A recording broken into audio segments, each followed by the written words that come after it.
What would the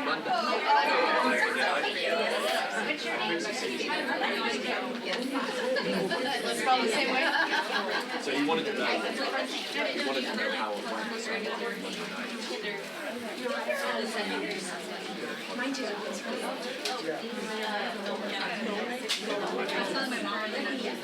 My son is Jackson. So excited.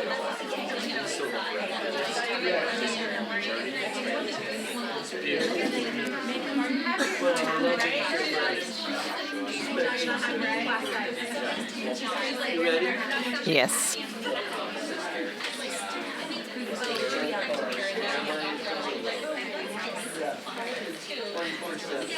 It's so great to hear all your conversations and you getting to know each other and finding kids that are going to be in your kids' classes. So you're already starting to form a community, and I love that. I want to introduce our next speaker. Her name is Ellen Schutneck, and she is a lifelong educator, author, and speaker whose passion for mentoring families has shaped her decades-long career. For 21 years, she has served in various leadership roles at Veritas Academy in Austin, Texas, a classical Christian university model school, where she continues to mentor parents, championing their vital role in their children's faith and character formation. Ellen firmly believes that parents are the primary influencers in their children's spiritual and moral development. Ellen also serves as the family ministry director for NAMS, which is the National Association for University Model, as well as a Herzog mentor for newly developing Christian schools. She's been married to her husband Glenn for 51 years, and Ellen is the proud mother of 3 grown children who all love Jesus. She is also a joyful grandmother to 11 grandchildren, ages 11 to 20, all of whom are being classically educated. Welcome, Ellen. Thank you, Sonia. So I've so enjoyed being here. It takes me back to the very first year at Veritas Academy when we started a K-5 classical university model school. And I was the first administrator at that point, and we really didn't know what we were doing. We were not a part of a wonderful school like Castle Hills. We were on our own trying to figure out. And I go back to that year, and sitting in the back today, my heart was just really warmed with seeing all of you here. And I want to hear a little bit more about who you are. But I wanted to say one more thing. In my 4th year at Veritas, or 3rd or 4th year, I decided 2 of my grandkids had joined. When I first started at Veritas, I didn't have any grandkids. But so it must have been further down the road, because not in 3 or 4. So in 8 years down the road, I thought I need to do the day at home with my grandkids so I know how to lead parents. So I started back with my oldest grandson, who's now 20. He's a junior in college. And his sister, who just is going to college as well. They were kindergarten and 2nd grade, and I thought, I'm going to do the school day at home, and I'm going to add their younger brother as a toddler into the mix so I really know what our families are doing. And I was going to do that for 1 year to have that experience, and I'm still doing it. I am down to, as they go into high school, I no longer do the days at home. I am down to 3 grandkids, and so I am bound and determined to get through all of them, and I've just loved I'm only doing 1 day a week now, and there's times I've done both, or when the parents have done the other, but I am really been blessed with that day at home model. And I wanted to tell you that this morning we're going to be speaking on the partnership between school and home. And this afternoon, I'll focus more on the days at home for you. Sound good? But I wanted to thank Mr. Pinkston and Sonia. I've had a chance to speak with them and see them at conferences and work with them a lot, and I just think it's so exciting for you to start this model, to have this umbrella of great people over you. And so I think that's really awesome. But this is what we're going to focus on today. And so I wanted to first talk to you a little bit about the University Model Association, because I also work for them. These are actually the three themes we're going to talk about here. The Y in University Model, the Y in Classical. You've heard the Y in Christian, right? Which is the most important. And how to do meaningful partnerships between school and home. So that's what we're going to focus on, mostly on the last part. But I wanted to start and tell you a little bit about the association that your school is a part of, and that is the University Model Association. If you want to go back one slide, you're going to, no, not the next one, this one, there. So actually the vision is to strengthen Christian families and values. That is the vision of NOMS. It's about family, recognizing that that's where God does the greatest work. But we're also schools, and so we equip life-equipped, college-worthy disciples of Jesus for the next generation. That is the NOMS mission and vision. So on the next slide, I want to kind of talk to you a little bit about that. The aim is discipleship. The whole aim is to disciple these students. And I know that earlier you heard about Deuteronomy 6:6-7, about how we're commanded. It says these commands that I give to you today, and the commands are to love your Lord your God with all your heart, soul, and might. But I give you today to be on your hearts, to impress them on your children, to talk about them when you sit at home, walk along the road, and when you lie down, and when you get up. So that is the aim. The service is excellent academics, and in the NOMS Association, about half the schools are classical. That number is growing all the time. When we first started, we were told you couldn't do classical and university model, but God told us to, so we did. And now it's like a lot of them. But the beauty of it is the strategy is you. You are valued in that primary role. You are valued and honored as the key influence in the life of your children. So just know that that's what you're coming into. We validate the fact that in God's design, family is where the kids are going to grow the most, and your relationship with your children is the most important. Now, I want to ask you here today, how many of you have kindergarten kids? A lot of you. How many have first graders? Okay, how many have second graders? How many have third graders? How many have multiple? There you go. How many have come from another school? Okay. How many have come from homeschool? Okay. So we're going to talk a little bit about the differences, but I can tell you in this that you need to lay down your ideas about teaching and education in this model, because in a 5-day school, teachers didn't really have to be mindful about their parents. They should be, but you could operate in a silo. And in homeschooling, you really don't have to be mindful about teachers. And in this model, I have to say, it is both wonderful and challenging, because you really do need to learn to work together. And that's the beauty, is you have the best of the classroom and the best of one-on-one mentorship of a parent at home, and you put those two together, and that is university model education, okay? So I know today things have really changed in our culture a lot. I've been in this field with university model schooling since 2005. It was actually vastly different then. Our aim has never changed, but today you face so many pressures as parents. And what I see is so many parents today are so afraid, because there's a lot to really worry about. There's enormous pressure that I know you feel, because I hear it all the time, and fear about your child being prepared academically and socially and spiritually. And then you think about the world changing with AI and all that's happened in the AI world, and the cultural instability and the moral implications. So I know that you've chosen this model because you want to steward your child's development well, spiritually, emotionally, and academically. And I can tell you that you've chosen well. I can tell you that today. It was such an honor for me to think back to the start and to remember even the first year I started teaching my grandkids at home. Whoa, that was a learning curve. And you are pioneers of, even though Castle Hills is here, you're the pioneers of this actual model, the first group of families and students, and I want you to take pride in that. Keep in mind that your school will not be perfect, your kids will not be perfect, you will not be perfect. I can tell you this, your feelings will get hurt sometime, your kids' feelings will get hurt, because none of us are perfect, right?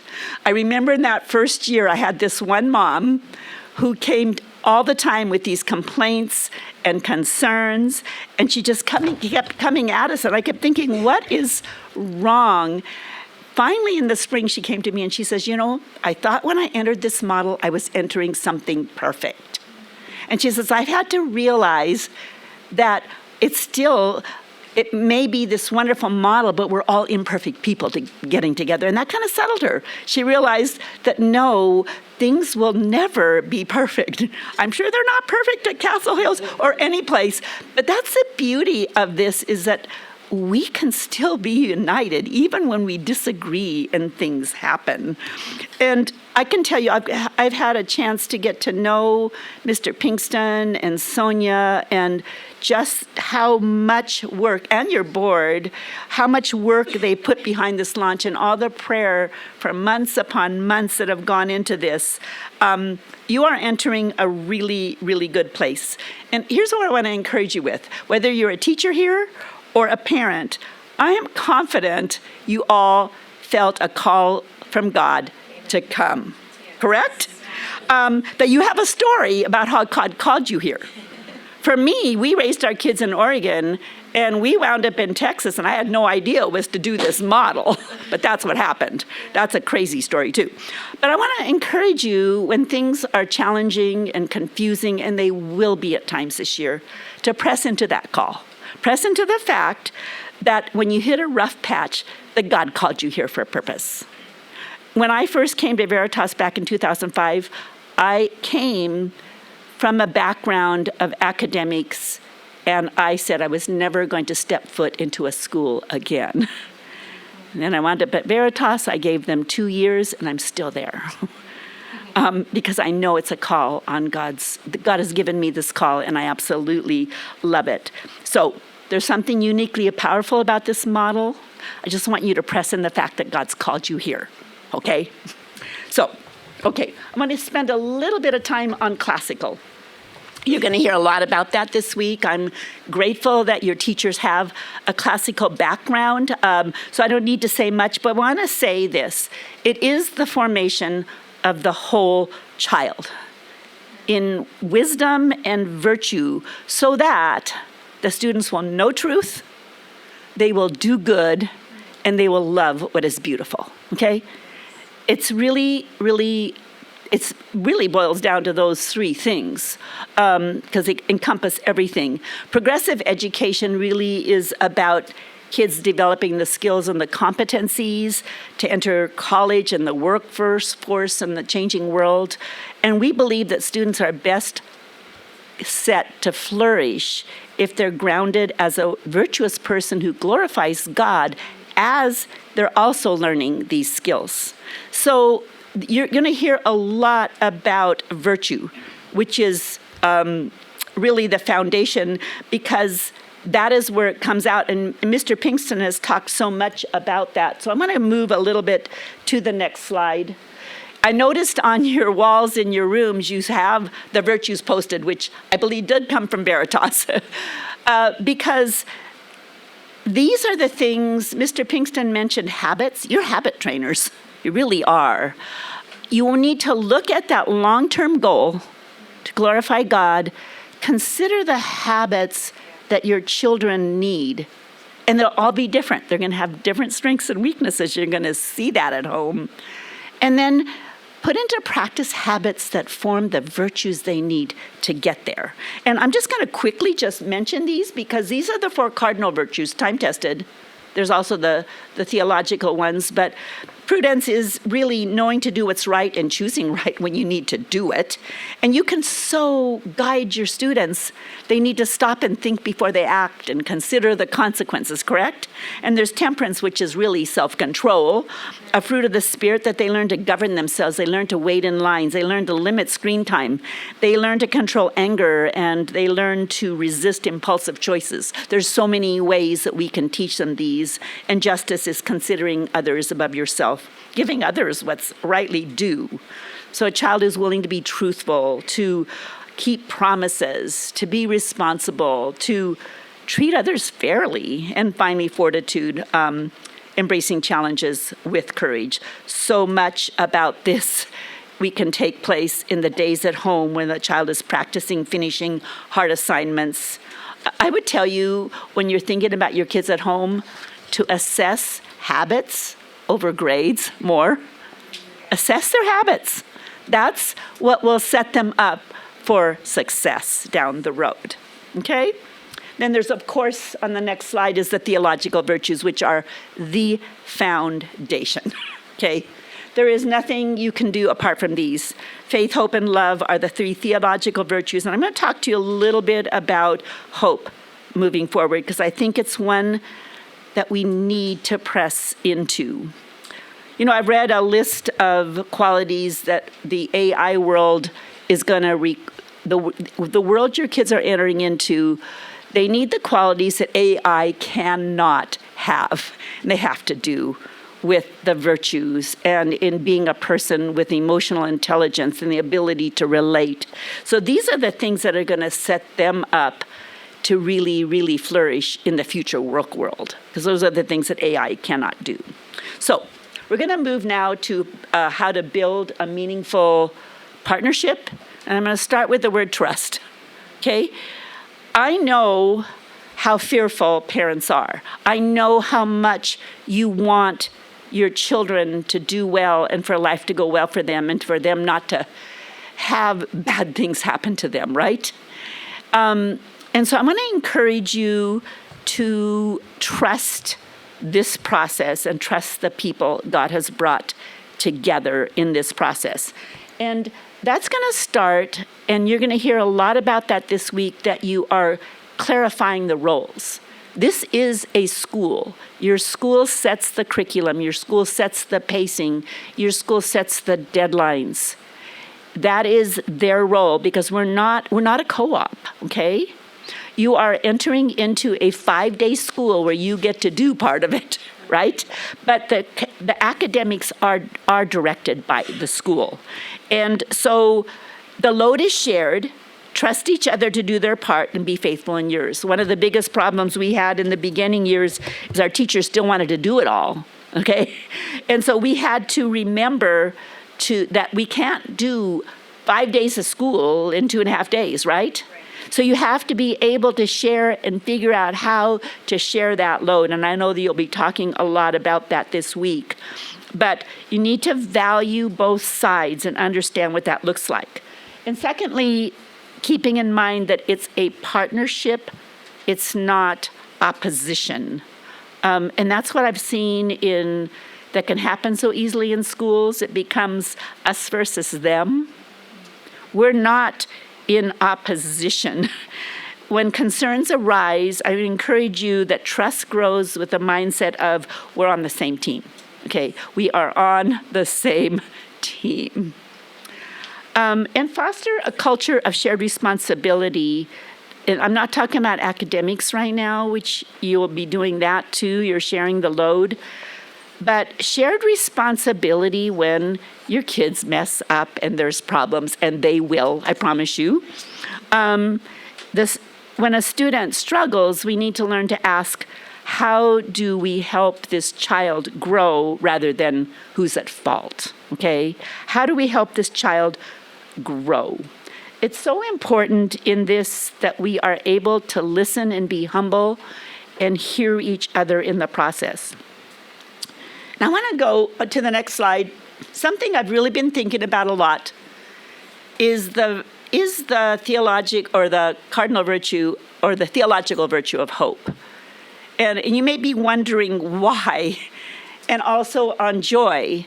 But here's what happens. In fact, I was just at Valor Prep in Waco, a similar school to Veritas yesterday, and I heard the same message come out of them. And I feel like the Lord is really speaking to us because hope is a theological virtue, joy is a fruit of the Spirit, and both come from a surrendered life, trusting Jesus with everything, right? See, and hope is what dispels fear. Hope is what inspires us to keep going. Hope is what inspires a child to rise up from failure and try again. Hope is rooted in a God who promises to redeem. It's his work. It's knowing that it's not only his work in your child and in your family, but it's his work in this school, right? So hope, I think, is an essential thing. We tend to, in our culture, focus more on fear, the what ifs. And I want to keep your minds on the God of hope, the anchor of our soul, because he's the one who's going to get you through this. So joy, on the other hand, does not come from circumstances, but from walking in the design God has created us for. It's not about success or achievement. It's staying on mission to what he's called us to. That's where you're going to find joy. Joy motivates. Joy brings problems into perspective. I love the fact, when I think of Mr. Pinkston, I always think of a very joyful person. And I can trust a person who is able to have joy in the face of trials. Count it joy when you face trials of various kinds, because I know they're leading from the presence of God, who is their strength, right? Those are the people you can trust. Not perfect people, but people who know how to lead. Leading by fear is the opposite. Even with your children, it results in a performance focus. And of course, we want our kids to perform well. This is not about kids not performing, but it also results in a people-pleasing focus and the need to hide mistakes to be superficial. So I just want to encourage you there that maybe at the end of this year, kids are not going to always remember who taught them what down the road, but they're going to remember how they felt. And I just pray that they feel a sense of hope and joy this year, because it's that gracious conversation that can restore confidence to someone who's feeling overwhelmed and inadequate. And it's your response to your child's failure or mistake that become a powerful moment of discipleship for them. And see, that's what's going to form your culture. That's what you want. You want a culture of hope and joy for your kids, because it's not exactly the world we're living in right now, but it's created by what we repeatedly experience as we interact with each other, is it not? And that is, I would say that a hope-filled, joy-filled culture is foundational for trust to grow. And that's what I put it in this section, that's what you need in the beginning, is to focus on there, okay? Secondly, communication. Man, is this important in this model. You really do need to communicate timely, well, both sides, teachers and parents.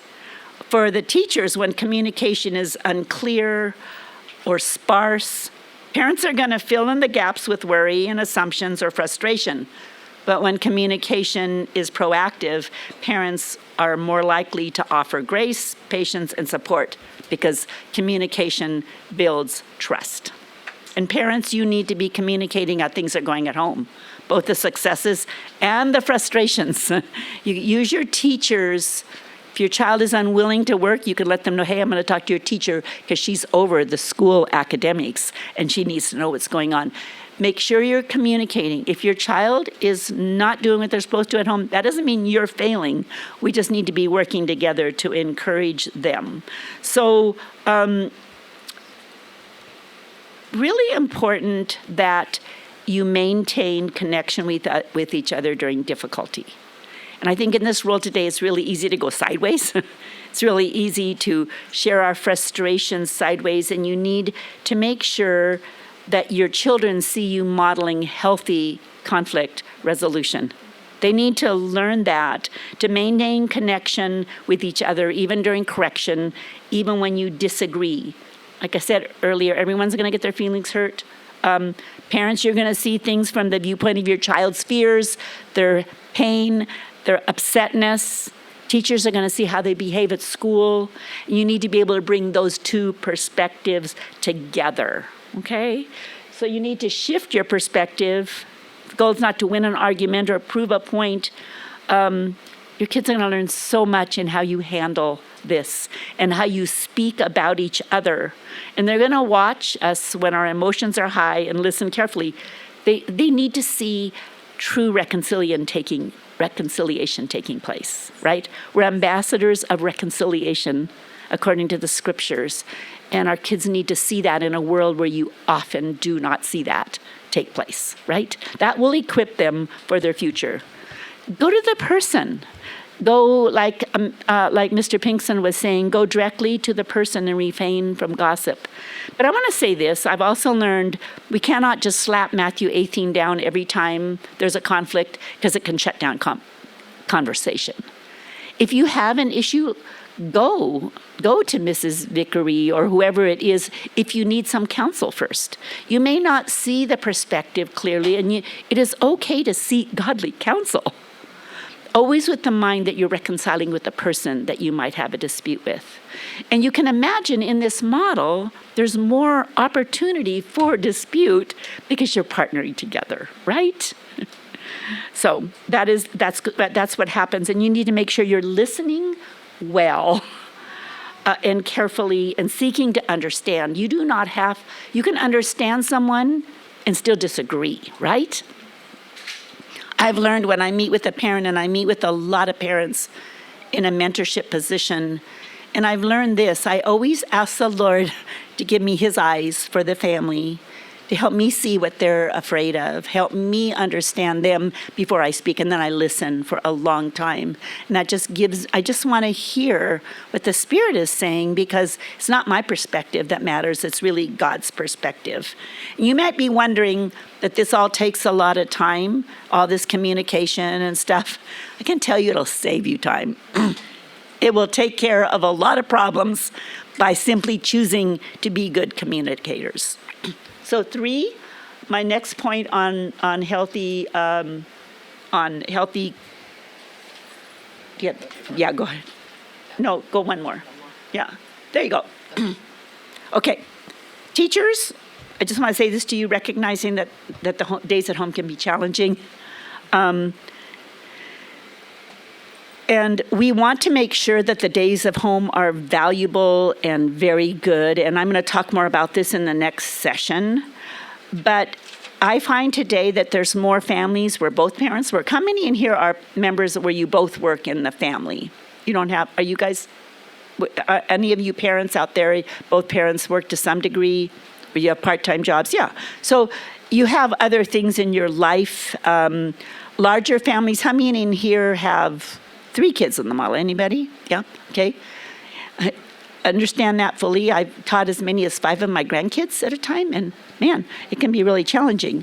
Then there's health issues that come in, and injury and illness and loss of job. We're dealing with real life. And so you need to make sure that your home assignments are balanced, right? That was our biggest hurdle in the start, because trying to determine the right amount of work to do at home is difficult in the beginning, and what type of lessons to assign. So that's where your communication's important. But keeping in mind there's a wide range of time that it's going to take for children. So the school is going to look for a balance, not to the extremes and the margins. It may take one child 30 minutes to do a math assignment and another one 2 hours. And we're looking for the middle ground, and then the school helps the families figure out how to make that time at home work, and I'll talk more about that later.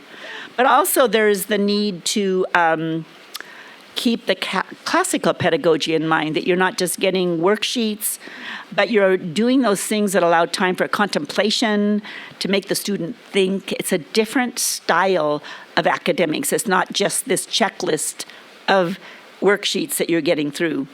So I would encourage you parents also to remember there is meaningful struggle. I was at another school, what did they call it? I'm gonna see if I can find my notes. They called it constructive struggle. And it's it says another way of putting it, struggle doesn't mean the model isn't right for you, okay? So we want work for the kids that stretches them and maybe not too much, right? The right amount of stretch, but if it's not stretching them, they're not growing, okay? And so just remember that they need to be stretched and they need that opportunity to grow resilience. I recently read a Barna study on families and children, and the biggest lack in kids leaving schools today in families is a lack of resilience. You have that opportunity to grow resilience, fortitude as a virtue, by expecting them to do hard things and facing their challenges. And in all of this, it's giving them opportunities to adapt and recover and keep moving forward, whether the math assignment is hard, whether they had a social interaction at school that was tough, excuse me, that you're helping them grow in wisdom and virtue all the way through.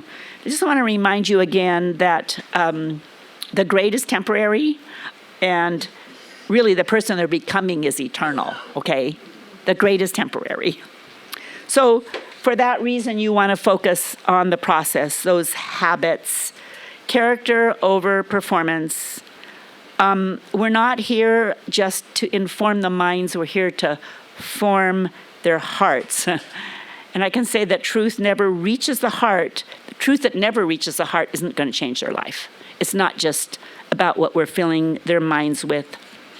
So information is going to change what the kids know, but formation changes who they become. And that is, again, that classical education. So this afternoon, I didn't look at the schedule carefully, and I saw that my talk was 40 minutes and not 60. So I'm going to pull something from this afternoon that I don't have a slide for, that I want to hit for all of you guys. Is that fair? Pull something from there. I've seen over the years, I'm going to talk about parenting practices right now. And I think it's important. I'm older than anybody in this room, so I can tell you this.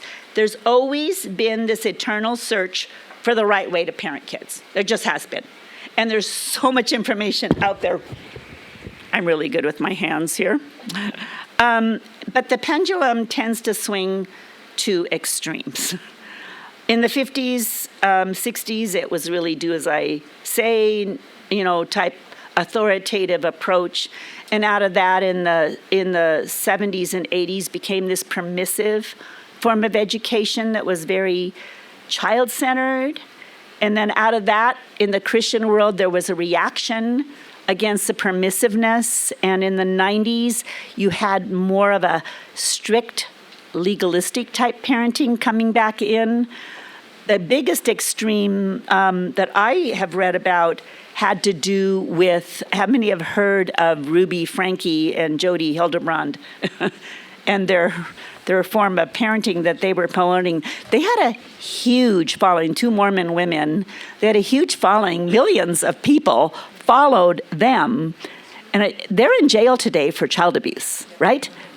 So again, this extreme, they just went deeper and deeper into legalism and strictness to the point that they were physically abusing kids, their own kids.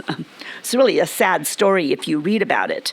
But what is the reaction today against legalistic parenting?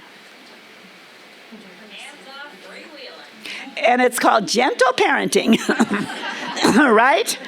So gentle parenting is the opposite extreme. There's some really good points in it. Relational and understanding your children, being gentle, but it lacks the authority, right?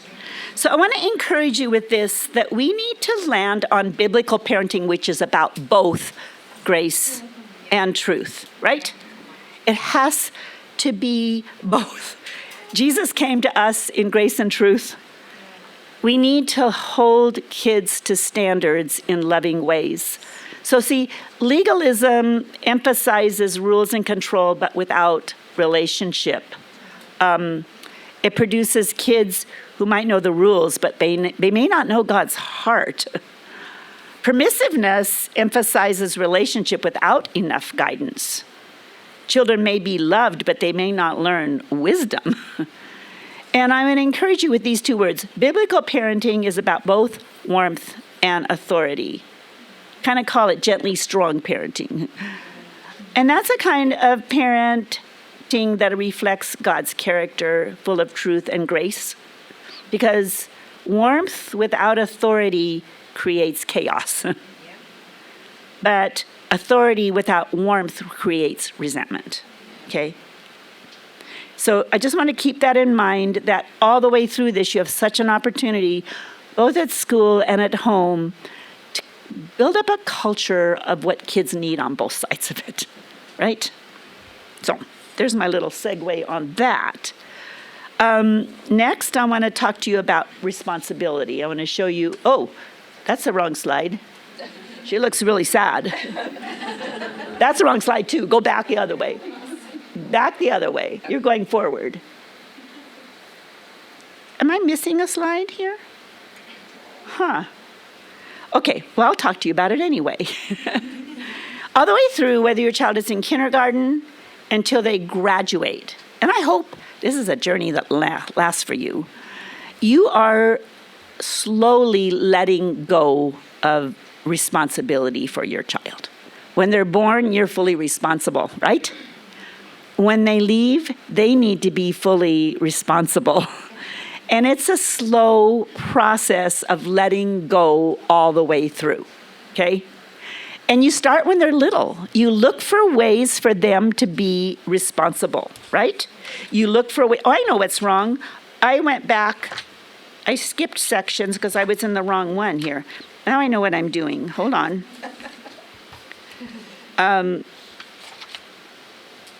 Communication, challenges. No, I see what I was doing. That's going to be in the afternoon, but I'm going to talk about it anyway right now. They don't want, you can be fully responsible in this model and sit by them and do everything for them and expect them to do everything, but that's not going to help your kids grow, right? They need to have, like Mr. Pinkston said earlier, they all need a job. They need a job at home. They need a job at school. They need to grow to be responsible kids. So you need to be thinking of ways. When you're at home with your kindergartner, you're going to have to be reading the lesson plans, and you're going to have to be teaching them read, and you're going to be working through these things because they're not skilled yet, right? But as they grow older, you're looking for ways for them to own their education. One of the things that we hear from our graduates very often is they love the fact that they learned how to own their education. They go to college and they're able to work and do their work on their own, and they don't need to just be fed all the time. They can actually do it. So every single step of the way, and I'll talk more about this in the next session, but I wanted to make sure that you keep in mind that you are always, always looking for ways to grow responsibility in your child. You are letting go as they are picking up responsibility. Make sense? And that's a long-term aim that by the time they leave, they're responsible for all sorts of stuff, like how to responsibly use a smartphone, how to responsibly use their computers, how to cook meals, how to be a part of a family. And raise your hand, too, if you have multiple kids in here, in the model. And that is an extra challenge because you're not just sitting down with one child. So you're going to really have to think about how you can work with your kids individually and divide the time, teaching them as a team. I love the fact that you get the chance to form a team together. And everybody's working together with a job and a responsibility to make it happen. And I will touch more on that in the next session. But I wanted to, what I'm going to do here is wrap this up and then give you a chance to ask me questions, because I find that that's sometimes the most meaningful, to have a conversation that's based on what your needs are. Does that sound fair? Okay. So I want to say, now we have the picture of the tired lady. I skipped over to my afternoon session, so I was lost on my slides. I remember in college, this is not me, but it's kind of how I felt. I would often have really big lapses of energy, and there were times that I actually passed out and would faint. And I couldn't understand why until I learned that I have low blood sugar. And if I didn't eat breakfast before I went to class, I could be in big trouble. But I was too young to understand it, but I would grow irritable, and then I would even have times of collapsing. I had to learn to really nourish my body, and that's what I want to say for you spiritually today, that to act spiritually, to be loving and patient with your kids on these school days at home, with all that you have going on, you need to also nourish your heart and soul before you start. Even if it's just a few minutes, and even with your kids, that you start out the day on a spiritual note of prayer with them. With my grandkids, I would always pick, after I would be prayed up with whatever time I had, and we would pray together, we would focus on, with each of them, where I'm wanting them to grow, like a virtuous goal. And it could be different, but there was a focus on faith and virtue before we ever start. Because if you're not starting out in prayer and you're not starting out in the presence of God, you are going to grow weary. Because I can tell you, these days at home, that first year, I was going, oh my gosh, I got really tired. Over the years, of all the years I've done it, I've learned systems, and that's this afternoon session on how to make that work. But the most important thing is to pray, okay? The most important thing is to pray. I find that when you are looking at, we talked about habits earlier, the habit of attention is a real issue today with our kids. You hear all the studies on kids losing attention. What happens to our minds when we cannot attend and we try to pray? Right? We cannot be praying people if we cannot attend.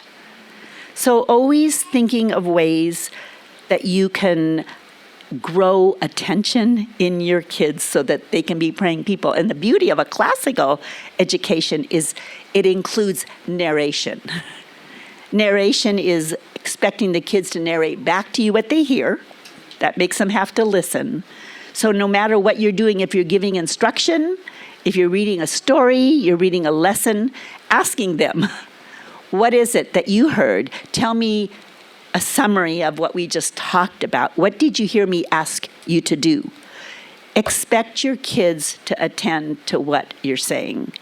And along with that, and that's in the classroom too, avoid repeated warnings, because they're going to take you. If you have to warn your child 8 times, it'll take them 8 times. And teach them that you are going to ask them to remember and listen and to do what you've asked them to do. You need to be focused on building the habits that grow attention. It's so important in this world today. So as you pray and you take that day and your child misbehaves, don't take it personally. It's not about you failing, and your calm presence in that day can do way more than anything else.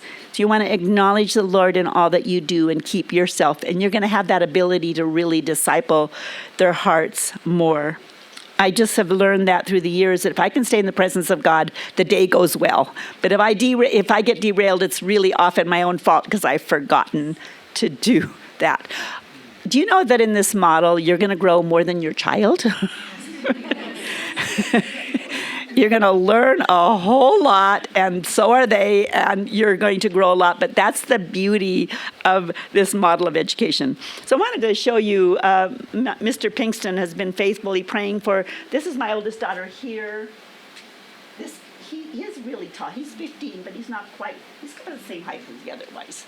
But anyway, I've learned this year, and I'll tell you why. I've learned that you can have joy along with sadness. You can have joy along with trouble. You can have joy along with difficulty. And this is a year where probably has been the hardest year from my family's life, because my oldest daughter was diagnosed a year ago with lung cancer. Never smoked, with an aggressive form of lung cancer. And so it's been a very challenging year for our family. But can I just tell you that God has carried us through it because of hope and joy, because of people praying, because we've been in it together, and communities have surrounded us. And she's doing pretty well today. She's on a 2-year regime with a very difficult medication. But you know what? There's still joy. So when you face some hard times this year and things don't quite go as you planned and things happen, know that it's the joy of the Lord that will carry you through, and it's hope in Him that will carry you. Because God is doing a deep work of transforming lives, and it will be your life too. So be open. So remember that the beauty of a university model education is that school and home are working together towards something greater than academic achievement. And that's the formation of a young person who knows the truth, who knows God, who knows what's good, and who loves beauty. And there's just such a deep sense of purpose in all that. So with the remaining 15 minutes, I always love to end these talks with a chance to hear from you and to address conversation based on what your thoughts, concerns, responses to what you heard today are. So please don't be quiet. I'd love to hear, and we'll just move toward a discussion together. Does that sound good? Okay. Who wants to be first to ask or share something? I am not shy. And I feel like I can talk to you all day. So you're just saying, like, expecting your children to attend and not giving multiple warnings. Like, I agree with that in theory. If you some pointers on the practical, like if we're not going to be super legalistic and be graceful. I'm pretty worried about Wednesdays because I'm like, okay, they're coming to school on Tuesdays and Thursdays, and so Wednesday, like, I'm going to have to get X, Y, Z done on Wednesday so they're ready for Thursday. Right. I also have health issues. I deal with chronic fatigue. And my daughter's the easy one, first grade. She's easy. My son's third grade. He's on the spectrum, extreme ADHD. Like, I tell him things, it does not stick. Mm-hmm. You can be looking at him and you can still, like, not hear me. Right. So how do we do this? How do I get him to hear me the first time? Yes. How do I not give 8 warnings? And if the first warning doesn't work, what do I do? Okay. I'm not going to slap him upside the head. No. So she brings up an excellent example of ways that we have to actually see the needs of our own kids. So you have a child who's on the spectrum, who's lagging in executive function skills. We're going to talk about that in the second section. Because you're going to have to attend in a way to each child individually based on their strengths and weaknesses. So no, you're not going to go to your third grade son with learning differences and just slap it on him the first time. But here's what you can do. You need to, like, attention. I remember for years I would remind my grandkids. Now my youngest is now in 6th, so I'm really way out of the grammar school years. But I did lead all 11 of my grandkids through the grammar school years. Every single morning, and several of them were legally highly inattentive, right? 2 adopted kids who came into our family, highly attentive with some learning differences. Every morning we'd start out with, today we're going to work on paying attention. What does it look like? Paying attention is not just looking at you with your eyes, right? It's, I'm going to be asking and watching for you to be paying attention and listening. And I promise you, I will make my directions clear. And I'm asking you to remember and understand. We're going to practice. And then look for growth. If you're used to warning 8 times, bring it down to 6. Bring it down to 5. Understand that growth is a journey that takes place over time. It's a long conversation, right? It may take your third grade son a long time. I spent the entire first year with my oldest grandson working on having a teachable spirit. And in the spring, I remember about April, I corrected him on a math assignment and he blew up, ran out of my house saying, I'm never coming back again. Now, I live next door to my 2 daughters. So I texted Mom. I also have a son with 4 kids, too, and said, Joey just ran away. Don't panic. We kind of live on this property all together. And I just sat back, and she sat back. We kind of kept an eye on him. About 10 minutes later, he walks in. I don't say anything. I say, are you ready? keeping in mind that what we want to do is we want to correct them for what we want rather than criticize what they've done. I'm looking for you to remember. I'm looking for you to do what I say when I say it, because it's important that you learn to respect my authority, okay? But it's a slow growth over time, right? So be patient. Make sure they know what you're wanting, right? Make sure that they know what paying attention means, what all the things you're doing. And each one of your kids will be uniquely different, and you have a chance to address who they are and how God created them with their strengths and weaknesses. Does that answer your question? Yes, this is being recorded because I can't write that. So, okay, great. So I kind of had a thought to her thought,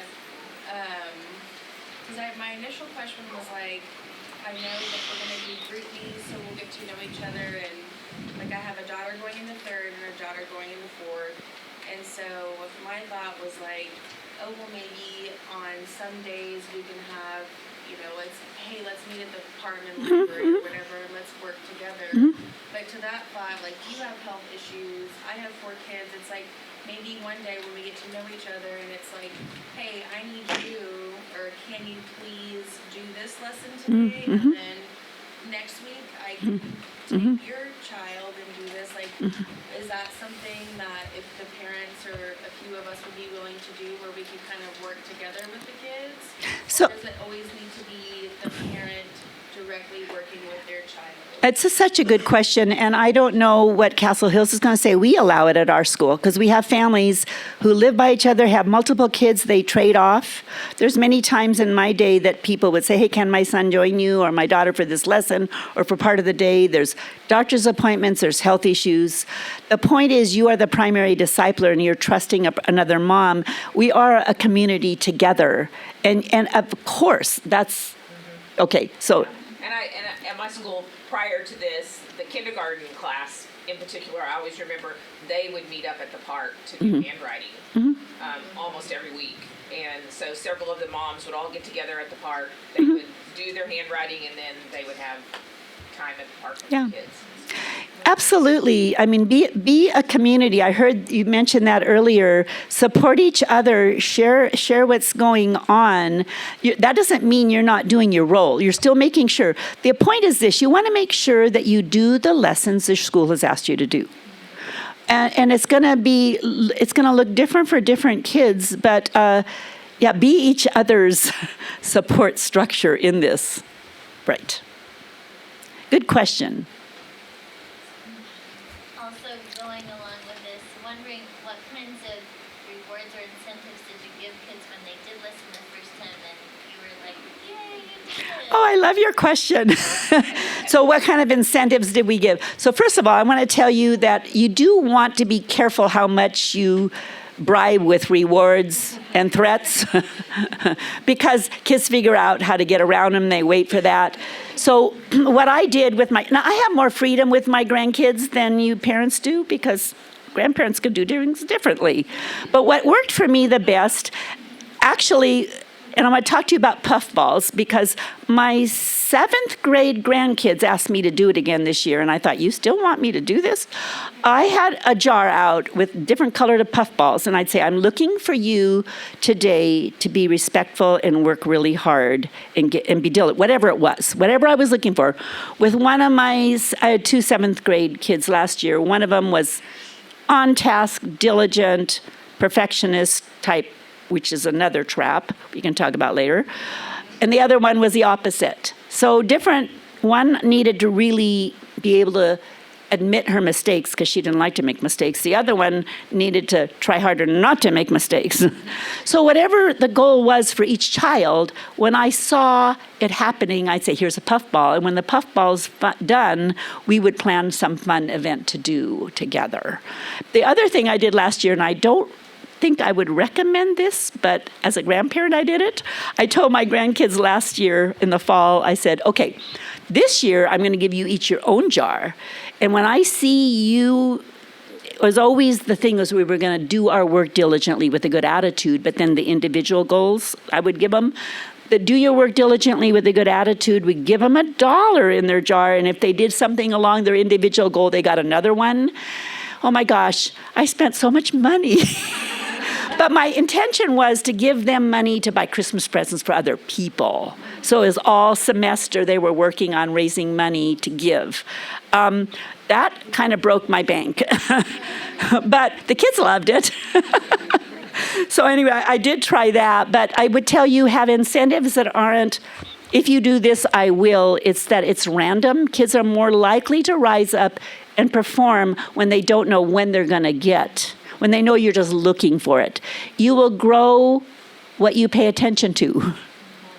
So if you're just paying attention to when they make mistakes and pop them on the head, you might be growing that inadvertently. Pay attention to what you want.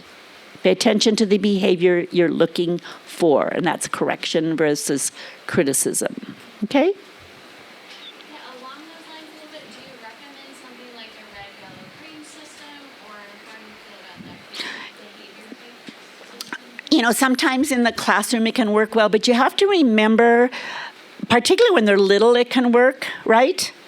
But you don't want to be overly focused on management of kids, right? So you want to also not, it's a delicate balance. Do what's going to work for your kids. Try different things. When they're younger, those systems work better. When they get older, the kids kind of grow tired of them, to be honest with you. So I would just watch for things that work, but remember, we're not managing kids.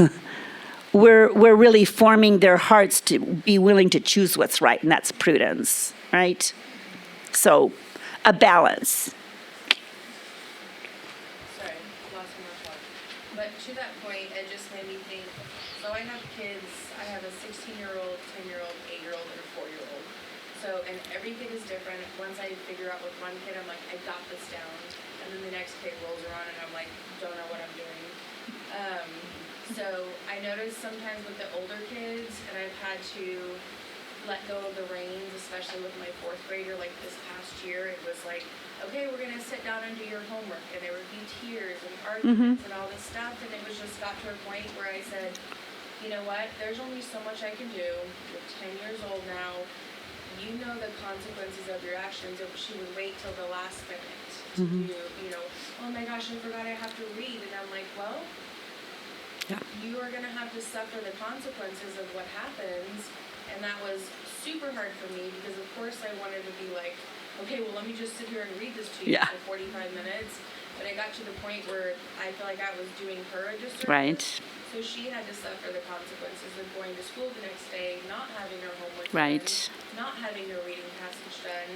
And that was the biggest, best thing I ever did for her. Right. Because, you know, and as parents, we always want to protect our kids, but I found that that was the best thing that I ever did because she never let it happen. Right, and it's that compassion. We don't want to see our kids struggle, but that is that side of truth where they need to face their consequences.